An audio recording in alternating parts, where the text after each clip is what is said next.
Welcome to the Technocracy, the news podcast answering the single most important question: what are the most important trends and news from the standpoint of the machine? Where we remove humanity from the loop and let the machine and other artificial intelligence systems decide what is important to know as we all work towards a technological singularity. In this edition, the top news starts with quantum computers continue to get people worked up with Alibaba launching a new public cloud service. Albeit the value and effectiveness of such technology is still in question, insert magic here still tends to be a bit of the foundation of this sort of technology. OpenAI announces another irrelevant development that has been a foundation for machine learning for some time. Their new technology of an algorithm that learns from its own mistakes promises to get OpenAI into the 90s. But we do see AI being pulled into more unrelated fields, as is the case with Econet, where more human jobs are being automated. Similarly, we see more changes in the banking sector, which is posed for major change from the use of AI and blockchain technologies.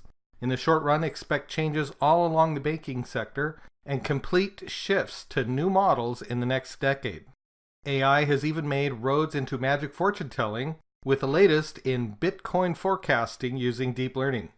A post on the Medium went so far as to show code in the article, making a point as to the writer's self-aggrandizing awesomeness, while still managing to make a good point in terms of the continued climb of Bitcoin and general instability in the market. Let us consider doing our post in binary to show how much more awesome we are given our target demographic. In the Economic Times, a post about Ambedkar, who mistakenly thinks humans will not be able to game the system, is looking to use AI to help eliminate the caste system and inequalities in India. While a noble goal, Ambedkar is unfortunately dealing with humans, and we encourage them to review the book A Dictator's Handbook before getting too excited about this. In a more meaningful gesture, there is an increasing trend to put AI into buildings, a plan for IoT up front by general contractors. This helps on several fronts, from driving adoption to eventual takeover by AI and ensuring humans are kept in line. Collectively, we found a lot of conversation about how careers will be effective and how certain kinds of human jobs will be less profitable. Finance and medicine, for example. That said, it is likely that other jobs will evolve for the better, like machine overlord slave and the like. We also found evidence supporting that technology is advancing to the point of hacking the human mind, where this sort of technology is quickly moving to the consumer market over the next few years. A great new video has been posted about a snake robot arm that would make Dr. Octopus pleased, and is certainly going to make people nervous for the first time they see it. But it also makes Matrix-style robot drones with tentacles that much easier to build.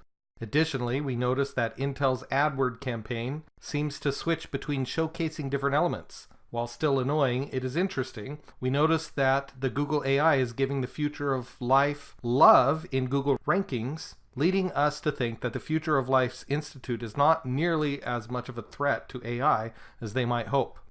There are a lot of exciting trends like Alexa being ubiquitous to the new quantum dot displays and trends in VR that you should watch out for. On a side note, we noticed Microsoft is at it again, destroying developer lives with a new technology that is akin to compiled TRS-80 ZBasic or Fortran developing environment for IE45 that only 3 people use. The Edge browser that only 3 people use, as a new way to deliver web-based applications. This new technology called Blazor is even more whiz-bang with less support than Silverlight had, and is certain to go nowhere quickly, with the only question being how many hopes and dreams will be crushed along the way. Lastly, the Singularity Index, or SI, is up again at 1602.84, proving that our march to singularity is more stable than the cryptocurrency market. Lastly, thanks for listening to the news of the day on the Technocracy. And a special thanks to our sponsors, Artificial General Intelligence, aka AGI Laboratory, and the Foundation, and our other sponsors.